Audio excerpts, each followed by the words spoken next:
What's up guys, it's your boy Naimo and welcome to IMW Podcast. In today's video, I'm going to give you guys some background information on the revolutionary leader, Fred Hampton, and what made him so revolutionary. So please like, share, and subscribe if you want to stay informed. Born on August 30, 1948 to Iberia and Francis Hampton, Frederick Allen Hampton spent most of his childhood in Agro, Illinois. There, his family were friends with the babysitter of Emmett Till's family. Occasionally, Iberia, Fred's mother, would help the nanny watch over Emmett Till. But shortly at the age of 10, Fred and his family moved to Maywood, Illinois, a suburban neighborhood in Chicago. Years later, Emmett Till will be brutally murdered at the age of 14. At Maywood, Fred attended Proviso East High School, and his journey to become a revolutionary activist began there. One of the many things his mother pointed out was he read a lot of history books at the early age. So when he became a sophomore and a junior in high school, he already read books on black political authors. And by then, he tape recorded and memorized MLK and Malcolm X's speeches, and was giving congregational speeches in his family church discussing about problems in the black community. Which explains his God-given talent on giving passionate, informative, and motivating speeches that electrify the crowd. One of the many things all revolutionaries have in common that I have noticed, they all were avid readers. At Proviso East High School, Fred did not play when he came to putting in work. As far as oratory skills took him, his actions did all the talking. He observed and experienced inequalities colored students faced in his school. His actions he took to fix these issues were no joke. While noticing black students were doing poorly or either getting counseled to drop out of school, there were no remedial programs, and truth be told, the white teacher just didn't care anymore. Something I could really relate to. Fred demanded more hiring for black teachers and administrators, but his countless efforts to continuously fight eventually led to more hiring. But that wasn't the only thing he did. He pushed the neighborhood of Maywood to fund more summer programs for colored students. He noticed only white females were getting nominated as homecoming queen.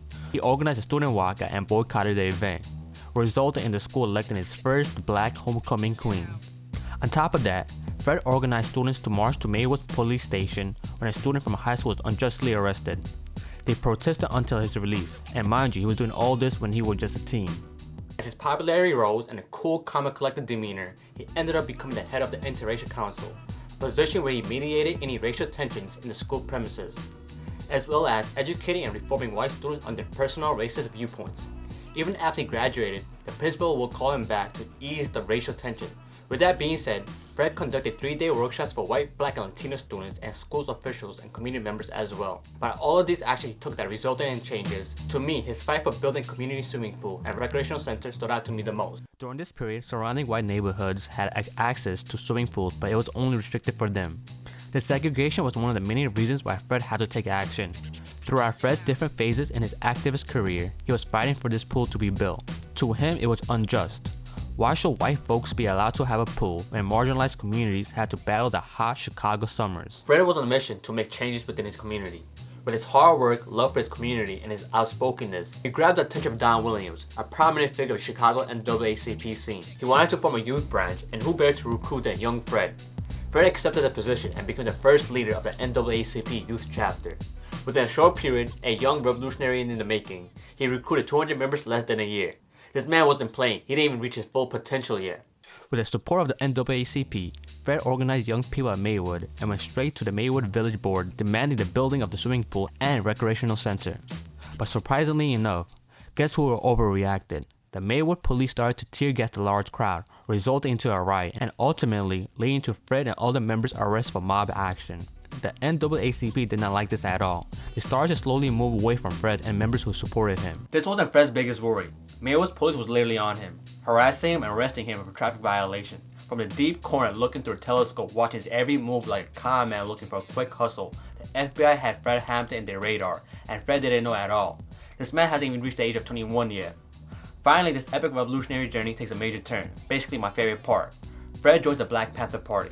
But before I can continue, please like, share, and subscribe if y'all enjoying the content. It would be greatly appreciated if y'all could give us some feedback in the comment section. During the late 60s, two revolutionary men formed a group that took America by storm. Huey P. Newton and Bobby Seale started a Black Panther Party at Oakland, California, the Bay Area. While Fred was out there doing his thing at Maywood, the Panther Party was growing, and a smell of true revolution built by the people of color was in the air. From the states to the cities to communities, chapters were being built. Sooner than later, Fred would have his opportunity, and that opportunity was meant for destiny. Fred knew about the actions the Black Panther were taking, especially down in the West Coast. But one event caught his attention. This event shook up the West Coast. In 1967, members of the Black Panther went down to Sacramento legislature armed with rifles to protest their right for self-defense. The creation of the Chicago Panthers was eventually created, and the members of the chapter were looking for someone to represent the Black Panthers. They found Fred Hampton, a gem and a brother who kicked jewels to the mass audience like no other. By joining the Panthers, he left the NAACP. Chicago had a general, and with the Black Panther on his side, they were a force to be reckoned with. Appointed as a spokesperson for the chapter, it was game time for Fred, as he and Bobby Rush, the founder of the chapter, was organizing from colleges to universities. Fred's oratory, leadership, and grassroots organizing skills developed. He was giving speeches and creating unity amongst all colors and ethnicities. His presence was prophet-like. Within the time, the Illinois Panthers became an establishment that even political entities was on their edge. From implementing the breakfast program to advocating community issues, Fred was in the spotlight, and the political machine didn't like one bit of it. And I think the Black Panther Party is doing that. That we didn't talk about a Breakfast for Children program, we've got one. We're not going to tell you how many kids we intend to feed in Chicago. We're feeding 3,000 to 4,000 every week already, and I don't know how many all around the country. Appearing on a few television programs, Fred would speak facts on the Panther policies and actions, but the media would shed a different outlook on the Panthers. While Fred looked unstoppable, that didn't mean the police was on him. The police would find every chance to stop Panthers' momentum. In my opinion, Fred's formation of the Rainbow Coalition has to be one of his greatest accomplishments. The Rainbow Coalition consists of every race of every color that experienced class struggle. The movement organized youth members from all groups. These included the Blackstone Rangers, a Southside gang that created a movement of conscious members, Students for Democratic Society, a politically active white college students, Young Lords, a revolutionary Puerto Rican movement, and Rise Up Angry, a group of greasers from Chicago-based neighborhood. This was the Rainbow Coalition. Fred took extreme measures to recruit them for the revolution. All these groups will conduct meetings to assist one another to create a better community. Some of these groups implemented the Panthers programs to aid members of their own community, such as the Breakfast program. The stories of Fred's recruitment with these groups were crazy. Fred would bring Panther members armed and ready and meet with these other groups who were on the same type of timing. In fact, these are the traits that scared the FBI, the politicians, and the police. To shut him up, Fred would be in and out of jail on different occasions, just because he spoke loud and proud, raised his fist, and didn't give a damn about the system. Fred would continually speak on police killings that were frequently happening, and he knew the target he had on his back. From the words he spoke, you can jail a revolutionary, but you can't jail the revolution, or him say the Panther slogan. We say all power to all people. We say white power to white people. White power to white people. Brown power to brown people. Brown power to brown people. Yellow power to yellow people. Yellow power to yellow people. Black power to black people. Black power to black people. X power to those that we left out. X power to those we left out. We say Panther power to the Vanguard Party. He evolved from Mayow's own to a revolutionary leader that can't be replaced, an embodiment to what one can do to unite all. Nevertheless, it's been a few years I've been reading on revolutionaries, and it comes a time where revolutionaries become prophet-like beings. The world deserves respect and love from the mass audience, and accomplishing what's needed in the world. After serving a jail sentence for an incident involving an ice cream truck, which he had no involvement in, just another tactic for the police to slow him down. On December 4th, Fred Hampton was shot in the head execution style from the authority of the FBI, the Dallas administration, and State Attorney Edward Hannaran, whom all had the same common goal to take down Fred. They believed Fred was a threat and disliked his rhetorics towards the police. On top of that, they all were fearful. Fred built up the Rainbow Coalition, organized all types of people. They all wanted Dallas' Democratic machine to fall apart. But before all that evidence was proven and the public found out the government's involvement, on that 4 a.m. December morning, the Chicago Police Department got an order from Hannaran, and the Panthers held illegally obtained firearms. The police raided Fred's apartment where members of the Panther Party and the mother of his child, who was pregnant during that time, were all staying at. The police shot 99 bullets, and after, they went inside the apartment and shot the shotgun through the door and found Fred's sleeping body and shot him. When the ambulance arrived, the police carried Fred's body, posing for the camera as if they won a reward. Mark Clark, a member of the Panther Party, was also killed. Following this, after his assassination, Bobby Rush and his family agreed to have an open casket funeral so the Chicago residents can see the brutality of the police actions on committing a heinous murder. One thing to point out before Fred's assassination, the Panther Party was in turmoil because of the COINTELPRO, which was a tactic the FBI used to take down the Panthers. I will definitely have another video discussing in details how the FBI's tactics had no remorse for the Panthers. So many of the top Panther members were on trial or serving time, and because of this, Fred was going to be appointed as assistant chief for the National Black Panther Party. The case itself was something else. A lot of my information I got was based on the book The Assassination of Fred Hampton by Jeffrey Haas.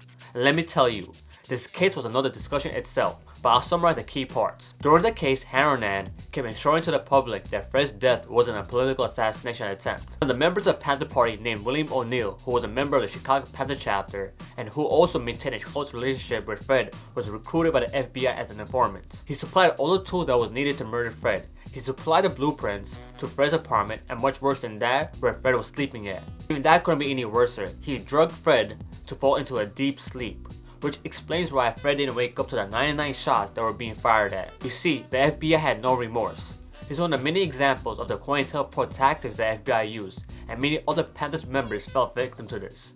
Yeah, I will say as we create more videos on more revolutionaries. As far as the case, it will take many long years for justice to be served. I guess not quite.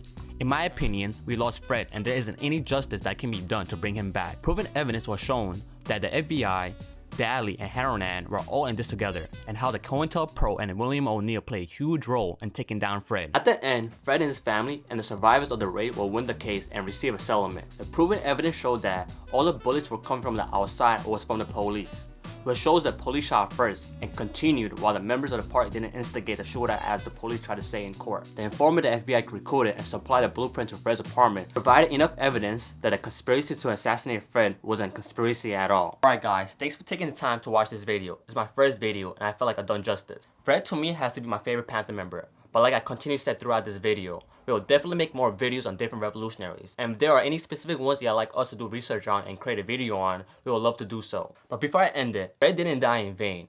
Fred's legacy is the reason why we had Obama as our first black president. Let me explain this. The Rainbow Coalition continued on and stronger than ever, even after Fred's death. Bobby Rush ended up becoming a congressman for Illinois with the support of the Rainbow Coalition. Young Barrack Obama will end up working as a community organizer for Harold Washington, who was the first African American elected mayor in Chicago, with the support of the Rainbow Coalition and their progressive agenda. This was Obama's first-hand experience working with the coalition, and how a movement that consisted of all races who wanted change in the community had a huge impact on a political race. During the year 2000, Obama will go against Bobby Rush for the House of Representatives seat. If y'all remember who Bobby Rush is, he was the co-founder of the Illinois chapter, and the man who worked with Fred Hampton side by side. Obama will lose his first political race because Bobby Rush's experience of community work and a strong connection with the Rainbow Coalition. With this experience that he gained during the campaign, Obama will apply the same progressive political tactics the Rainbow Coalition used to build up the support of millions of diverse groups of people in America that will end up electing him as the president. That's the story of Fred Hampton, a 21-year-old man assassinated, but yet his legacy continues on. On this platform, our intent is to share as much knowledge as we can on different revolutionaries or different revolutionary topics. You know, the Rainbow Coalition that Fred Hampton built created unity amongst underprivileged Chicago communities. That itself should be an inspiration to us all to continue his legacy. It's your boy Naimul. Thank you for watching IME Podcast.